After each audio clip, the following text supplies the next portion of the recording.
Okay. Welcome to LiveFULLy, everybody. Monday night again. I'm super excited. Tonight we have a guest host, Jen Pompei. I was going to say something else. I don't know what, but I was like, and never mind.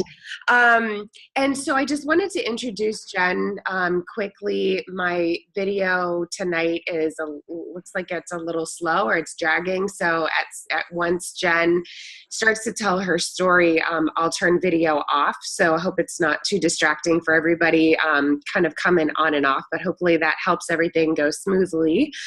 And so I just wanted to give some background on this amazing human. I didn't really know Jen until we went to Casey Pluff's Top 50 retreat in Hilton Head last November. And we didn't really get to know each other that well there. But Jen is going to have a book coming out on Amazon very soon that she is co-authored in. And I had the opportunity to read her chapter that she wrote in this book, and I was floored. I was like, this girl has got to come on here on LiveFULLy and share her story, because you guys, the stuff that this girl has come through and the attitude that she has, oh my God, Jen, like your positivity, your resilience, and how you've come through some of these things that I know you're going to tell us all about is just, I mean, it's beyond admirable. And I was just like, oh my God, it's so inspiring. So, what I'm going to do is I'm going to turn this over to Jen and turn my video off. And I'll tell you one thing so she does have a weight story. And so if it's okay, I mean, you sent the picture to me. I'm assuming it's okay that I can just sure. that up for people. And what that's fine. Do is, I want you to share first kind of what took you there for that weight journey. And, you talked in your chapter about like kind of looking back at your 30s. And then if you just want to kind of go into, the events that obviously like that led up to that, I don't want to steal any of your thunder by any means. And I want to make sure I did, the book that is going to be coming out is A Journey of Riches. And the subtitle because it is an anthology, so there are several of those books. In the subtitle of the one that she's co-authored in is called Building Your Life from Rock Bottom. And man, she's had some moments. I mean, we all have, right? But which is why we hop on here to inspire one another. So I just want to make sure that if I take some snippets, that does not mean do not go out and buy the book. We don't want to like have that be like instead of, like, we definitely want you to get the book for sure. But there's just so much goodness in this chapter. So without further ado, Jen, give us a little background on kind of what your health story is, starting with, your weight journey and weight loss journey. And then I have a feeling that will kind of bridge you into kind of what took you there. Okay. All right. Sounds good. Thank you, Chris. It's great being able to share my story tonight with you guys. I guess what led to my weight loss journey, in my 30s, I was the heaviest I had ever been. And I was really frustrated, depressed, didn't really know where to go, because at that point I had been trying everything. And what got me there was, prior to that, when I was younger, I was an athlete. I played softball in high school. In college, I did intramural sports. So I was always active, and I was always fit and in shape. And then I had two boys about 2 years apart. So I had gotten pregnant, couldn't lose the weight after I had my boys. So in 2002, I got meningitis. And I was in the hospital for 27 days, got out of the hospital, and I was a shell of myself. I was bedridden for those 27 days. And I had lost all muscle tone. There was really nothing left of me.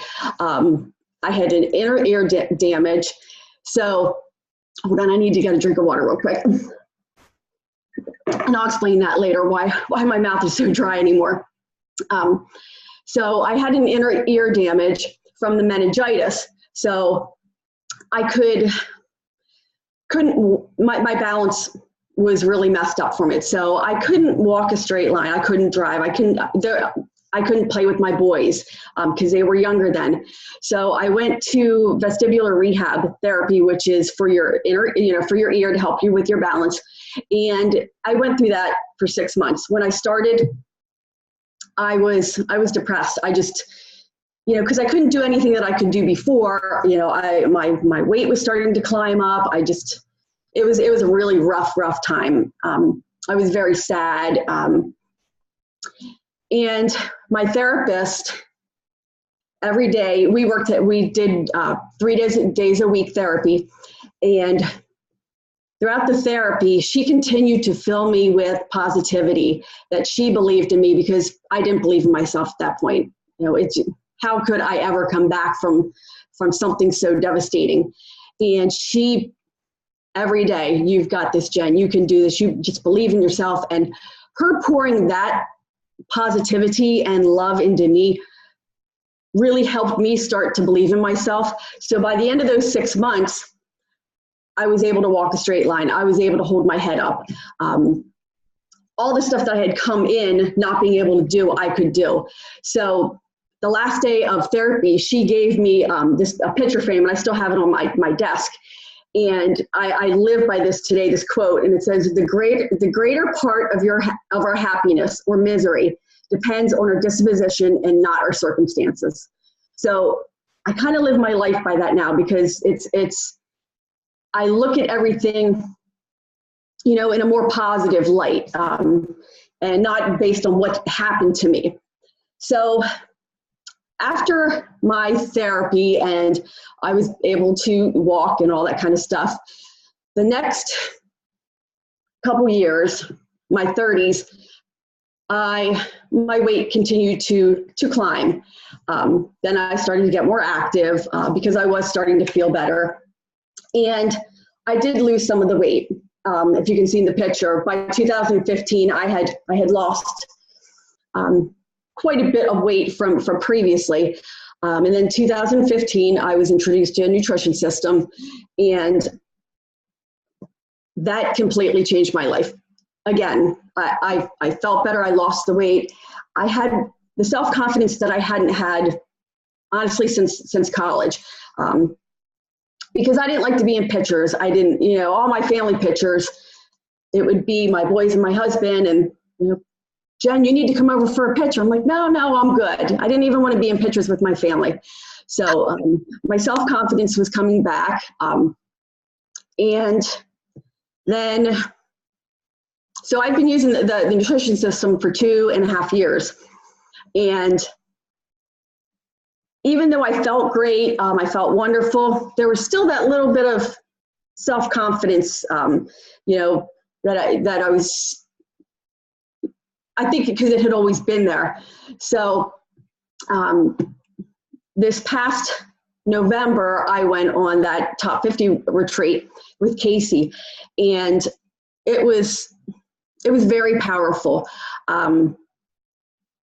I learned a lot of techniques to help, myself with positivity and gratitude. And so now every day I practice daily gratitude. I have a journal that I write in, as well as at night I also say it. So I'm constantly saying how grateful I am for everything. Sorry, I need another drink of water. So the second part of the story is, yes, the last 2.5 years, best shape of my life, my mentally positive, believe in myself, I'm bulletproof. So this past February, I received a diagnosis of cancer. It was cancer in my parotid gland, which is right here, which is kind of rare. So I had surgery on March 6th to remove the cancer and 32 lymph nodes. And I started radiation last week, so I have 25 of 30 treatments left. And without the work that I did this past year, working on myself, getting healthy, mindset, being positive, I don't think I would be in the place I am today.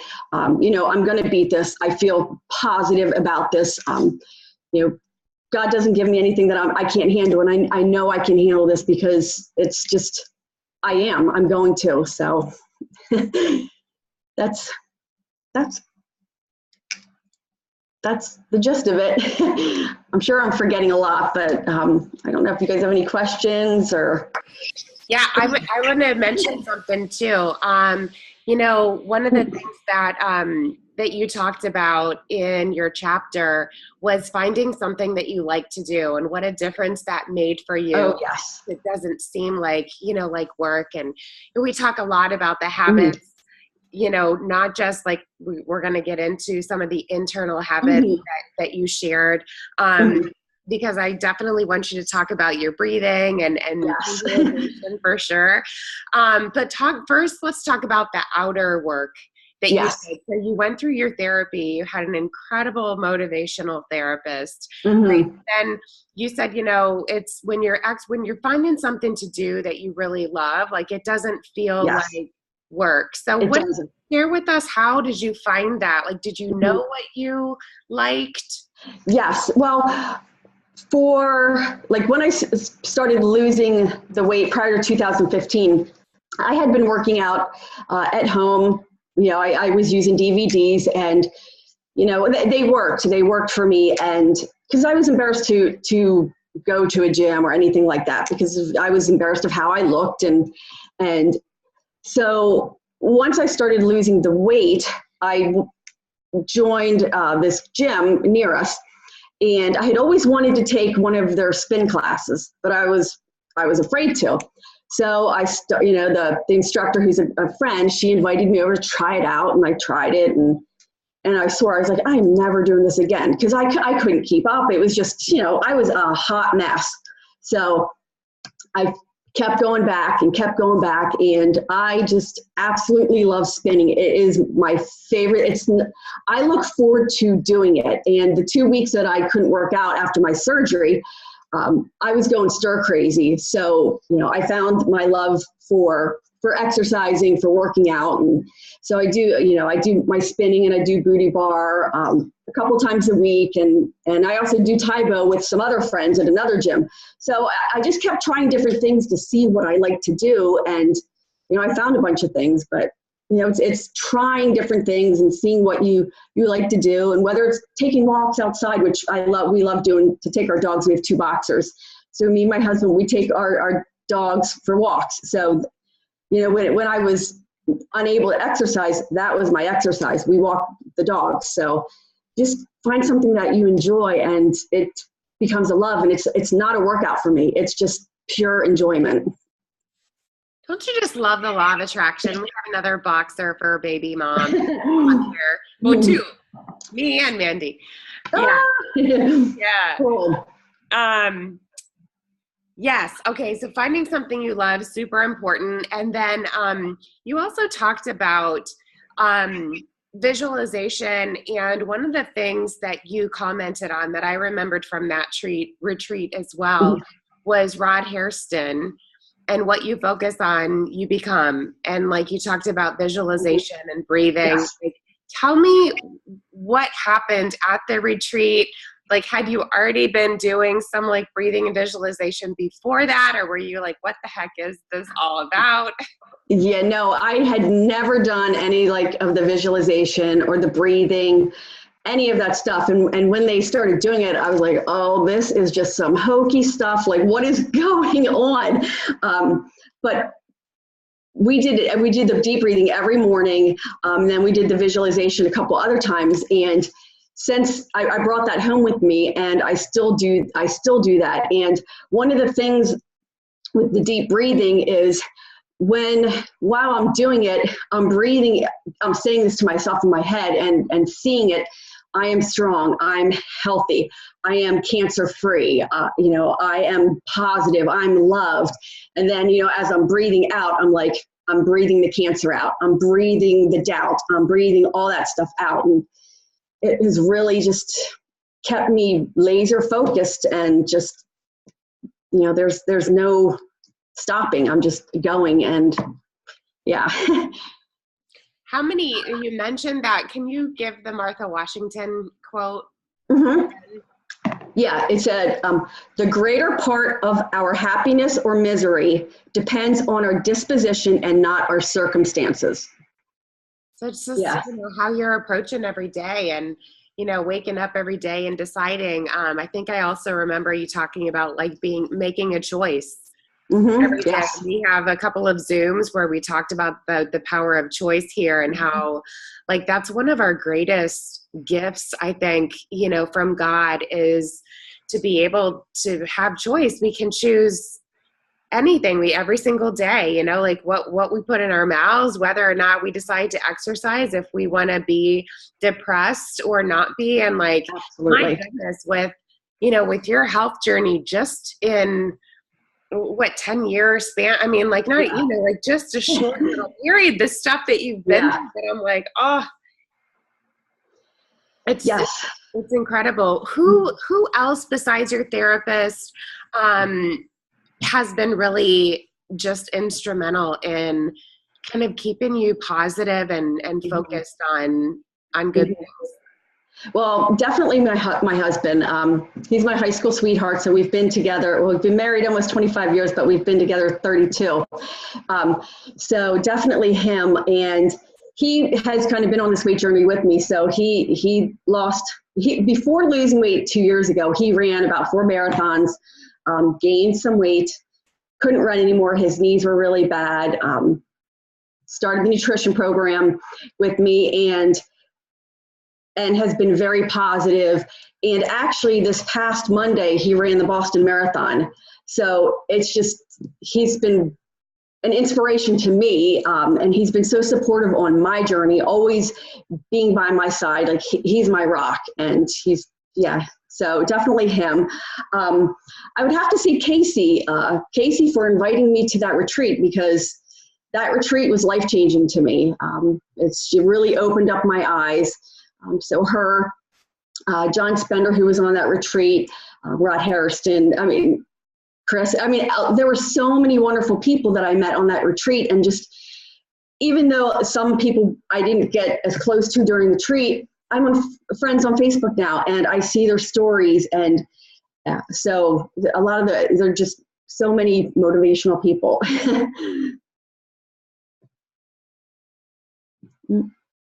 Hit the wrong button. Sorry.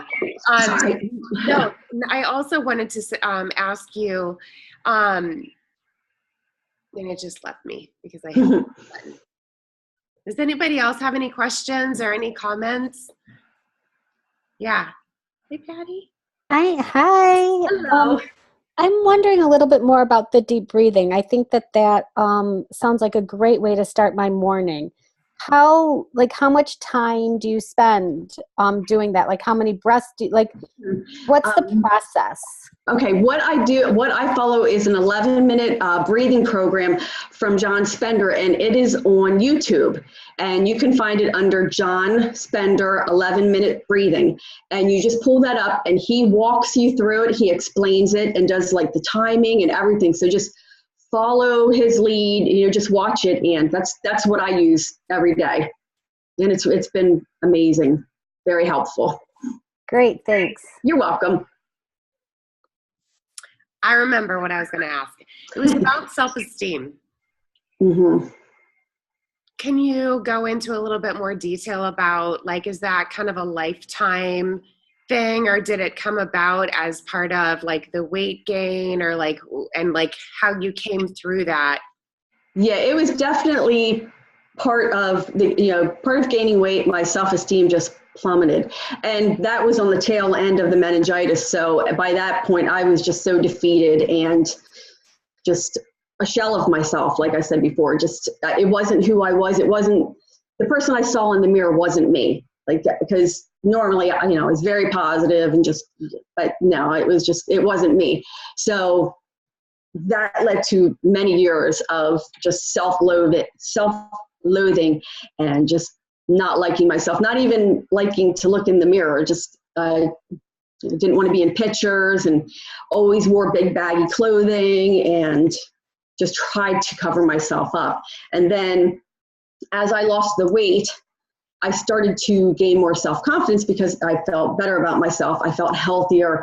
You know, my numbers at the doctors went down. You know, I was just overall healthier. And that led to the self-confidence increasing. So. Love it. Love it. Love it. What, anybody else? Questions or comments for Jen? Breathing. What else did I write down? Oh, the journaling. So you talked about journaling, about gratitude. Like, how do you have a routine for that? Is it just kind of whenever it hits you, or is it every day? Yes, every day. I usually in the morning, I write about the day before. Some people do it at night, but what I do at night when I go to bed, I say gratitude as I'm going to sleep. I say my gratitude, and then I say my rosary. If I can stay up, you know, because I usually fall asleep on my rosary, but that's a whole other thing. So I do the gratitude in my head at night before I go to bed, because everything's fresh in my memory, so I'm just going through. So then the next morning I'll wake up and I write the day before. So I write everything that I was grateful for, you know, anything from the sunrise to just, you know, the chocolate chip cookie, or, you know, just anything like that. And also with the cancer journey now, I started my radiation treatments each day. I'm also journaling about what I'm going through with my radiation treatments.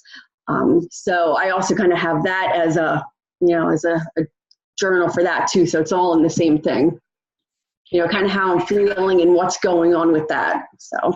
You know, Casey just talked about the last 5 minutes before we go to bed, and how critical it is to actually plant those positive thoughts, like before we go to bed. And then our brains technically, like, even though we're dreaming, we're not really creating in our sleep. Like, so it kind of is on pause as far as like creating like manifestations, but it does set the tone for as soon as you wake up. And so then if you're journaling on top of waking up in a good state from having gone to bed, like you're ending the day and you're starting the day with that gratitude that's just, that has been really life-changing, because prior to that, learning about the whole gratitude at the retreat, I honestly, I don't want to say I wasn't grateful for anything, but I never spoke the gratitude. You know, I was grateful for my job and my family and stuff, but I never said it. So yeah, that just saying it and writing it down has just been profoundly life-changing. You want to share with everybody what that gratitude exercise was at the retreat? Oh yes, yeah, with Alex, where we sat down. We had to write 50 things that we were grateful for, and you know, I don't know what everybody else was thinking, but I was thinking, oh my gosh, how am I going to come up with 50 things? So I start writing, and I got 10 things, and I'm thinking, well, okay. I couldn't think, not that I wasn't grateful for anything else, but I couldn't think of anything else. But then it just started to roll, you know, everything from, you know, my hands to toilet paper. I mean, I know that sounds really silly, but, you know, I'm grateful for toilet paper. But just, you know, just looking at everything in your life, it's just, we have so much to be thankful for, and putting 50 things down there just really opened my eyes to, like, wow, I'm blessed. It was incredible. It was. Yeah, it was the same. I got stuck, and it's like you start to beat yourself up a little bit. Like, how in the world can I not come up with, you know, any more of these things, right? And then it like starts to just kind of roll. Health-wise, and if like this is completely up to you if you want to go there or not. I'll put the disclaimer out about how Isogenics does not, claim to cure, prevent, or treat any diseases. We actually did have another beautiful lady guest on one of the calls many months ago who also had cancer as part of her health journey. Have you noticed anything from using the products as far as like how that has it helped? Have you continued to use the products while going through radiation, or like stopped? Like how have you done that? Yeah, well, I know that because I've used the products for 2.5 years, that going into this, I'm in the best shape of my life to fight this battle. Because I'm physically ready to fight this and fighting it. I did not use, I have been drinking a shake the entire time because I mean, that's just the best nutrition on the planet. But some of the other stuff I didn't use prior to my surgery because you're just not supposed to like cleanse for life and ionics, the stuff with the herbs I didn't use before my surgery, but I'm back on everything now and I feel amazing, and I just going to continue with my health journey, keeping myself as healthy as possible and exercising as long as I can. My doctors say that the radiation may zap some of my energy. It's kind of cumulative, they said. So I'm going to they say exercise as long as you can. So I'm still continuing to exercise almost every day, even if it's just getting out walking and doing, basic stuff like that. So. Love. One more thing I wanted to ask you about. Talk to us about the book 100 Days to Brave and Bravery and what that's taught you through your entire journey. Yeah, it's just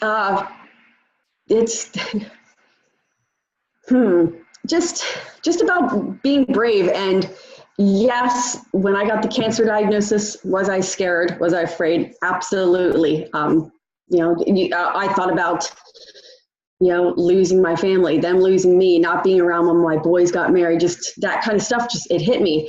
But I knew that inside that, I'm going to fight this. I'm going to be brave. I'm going to be around for my family, So this it's not going to beat me. Yes. Is that fear there every day talking to me? Yes.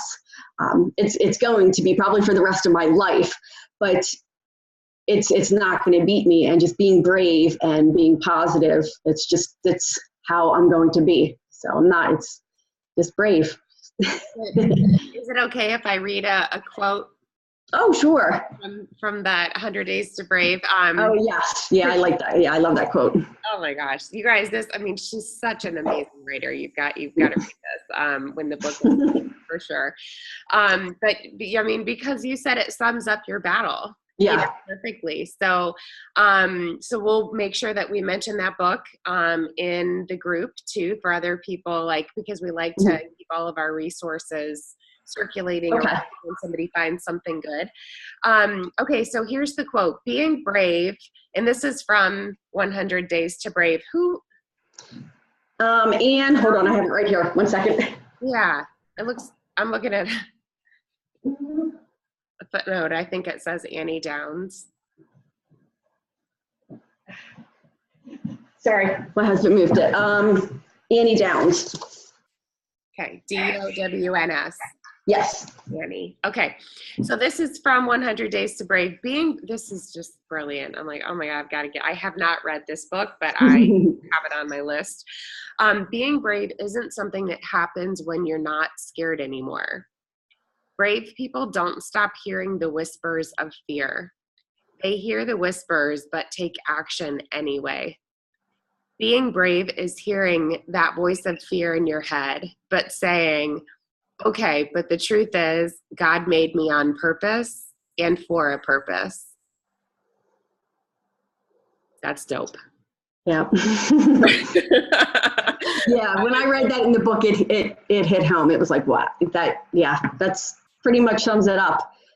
It's still there. It's still everyday whispering, but I have a purpose and just moving forward. And there's so many people that have these like life altering stories, you know, with the nutrition and how it, like you said, like you're like, what if I wouldn't have been in the best shape of my life, you know, coming into this.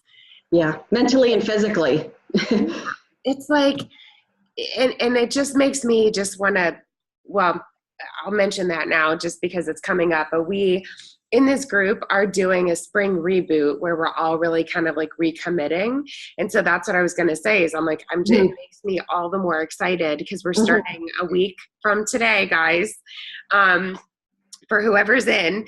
And I mean, it's not just people in this group. Like we just came up with it and decided, we did a check-in and everybody was like, I need a kick in the pants. So let's do a reboot and do it together. But yeah, it just makes me all the more excited to get that going because it's just like,